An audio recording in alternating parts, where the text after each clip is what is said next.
Des rires qui tuent, une écharpe fatale, et bien plus encore. Imaginez mourir à cause d'un rire inarrêtable, ou qu'une simple écharpe élégante devienne l'instrument d'un destin tragique. Ce ne sont pas des légendes ou des fictions, mais des événements réels qui illustrent à quel point la vie peut prendre des tournants inattendus. Aujourd'hui, nous allons découvrir 7 morts parmi les plus étranges de l'histoire. Chacune d'elles raconte une histoire unique, oscillant entre tragédie, absurdité et ironie. Préparez-vous à être fasciné, troublé, mais aussi à réfléchir sur l'imprévisibilité de l'existence. Avant de commencer, pensez à liker cette vidéo, à vous abonner à notre chaîne et à activer la cloche pour ne rien manquer. Allons directement dans le vif du sujet avec une histoire qui prouve que même le rire peut être mortel. En 1975, Alex Mitchell, un homme britannique de 50 ans, passe une soirée tranquille devant la télévision. Ce soir-là, il décide de regarder un épisode de The Goodies, une série comique populaire, connue pour son humour absurde et ses scénarios farfelus. Ce qui semblait être une soirée ordinaire prend une tournure inattendue. L'épisode en question met en scène une bagarre ridicule entre un joueur de cornemuse et une personne déguisée en poisson géant. L'humour décalé frappe Alex en plein cœur, ou plutôt en plein diaphragme. Il commence à rire, et son rire devient incontrôlable. Pendant 25 minutes, il est incapable de reprendre son souffle. Ses éclats de rire, de plus en plus intenses, finissent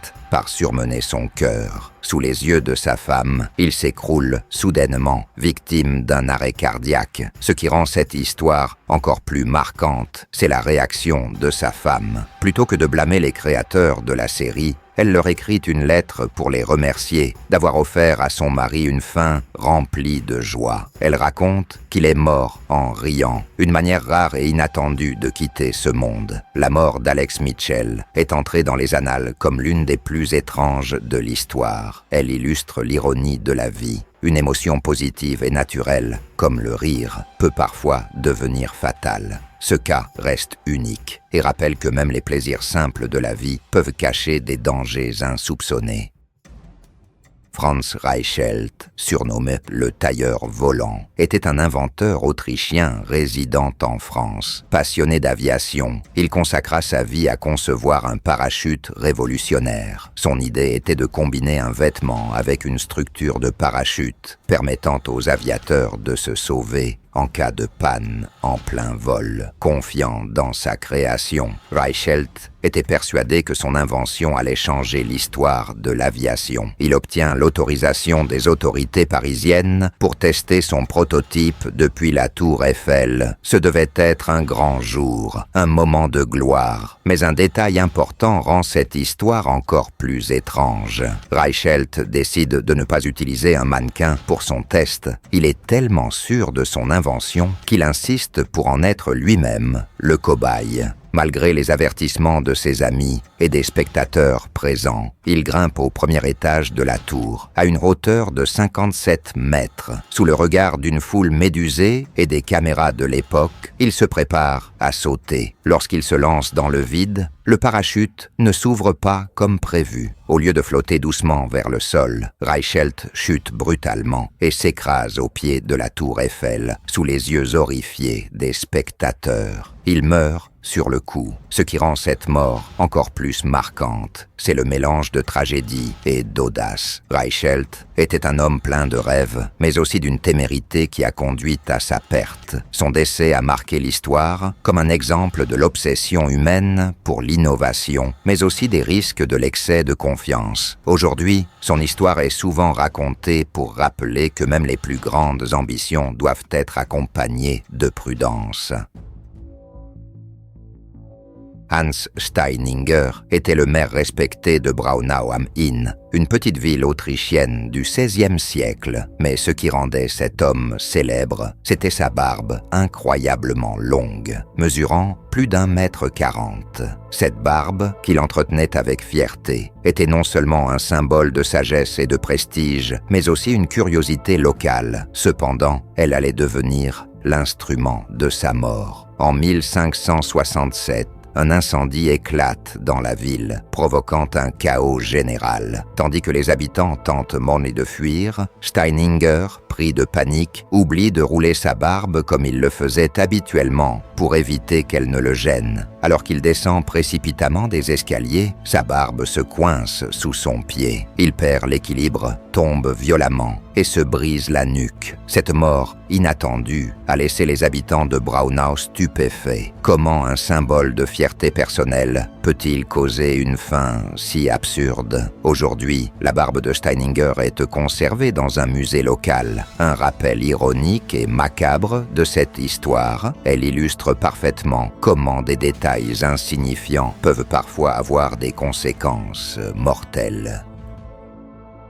Clement Vallandigham était un avocat américain célèbre pour sa détermination à prouver l'innocence de ses clients. Mais en 1871, cette même détermination lui coûta la vie. Il défendait un homme accusé d'avoir tué quelqu'un lors d'une bagarre. Vallandigham, convaincu que la victime s'était accidentellement tirée dessus, décide de recréer la scène devant le jury. Pendant sa démonstration, il utilise un revolver qu'il croit déchargé. Malheureusement, une balle était encore dans le barillet. En mimant la manière dont la victime aurait pu s'infliger la blessure, il appuie sur la gâchette et se tire accidentellement dans l'abdomen. Malgré des soins immédiats, Vallandigham succombe à sa blessure peu de temps après. Ironie du sort, sa démonstration a fonctionné. Le jury, convaincu par sa reconstitution, acquitte son client. Cependant, la tragédie de sa mort reste gravée dans l'histoire comme un rappel des risques de l'excès de zèle et de l'inattention aux détails.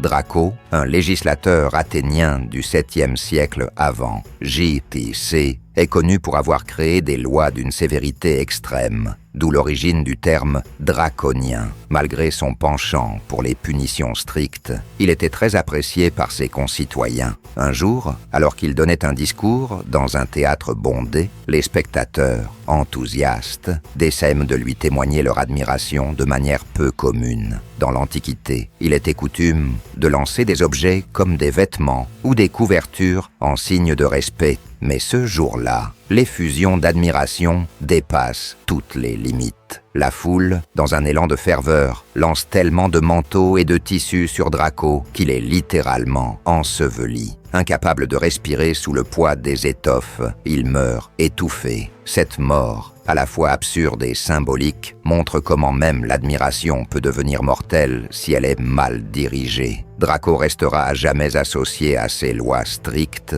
mais aussi à l'une des morts les plus étranges de l'histoire.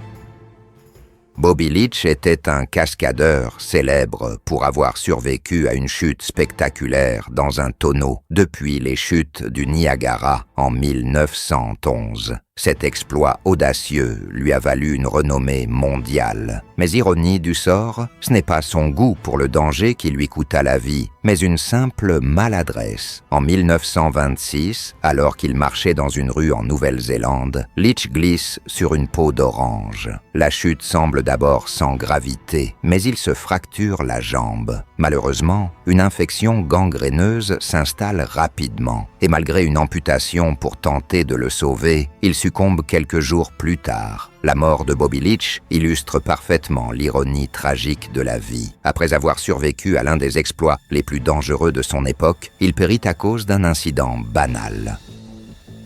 Isadora Duncan, icône de la danse moderne, était admirée pour sa grâce et son esprit libre. Son style de vie bohème et ses choix audacieux, tant sur scène que dans la vie, faisaient d'elle une figure incontournable du début du XXe siècle. Mais c'est un détail de son élégance qui lui coûta la vie. En 1927, Isadora monte dans une décapotable conduite par un ami. Fidèle à son habitude, elle porte une longue écharpe de soie, un accessoire qu'elle affectionnait particulièrement. Tandis que la voiture roule à travers les rues pittoresques de Nice, le vent soulève son écharpe et la fait flotter gracieusement derrière elle. Cependant, cette scène presque poétique se transforme en cauchemar. L'écharpe s'enroule autour de l'un des rayons des roues arrière et en une fraction de seconde, son cou est violemment tiré vers l'arrière. Isadora meurt instantanément, étranglée par ce qui était autrefois l'un de ses symboles d'élégance.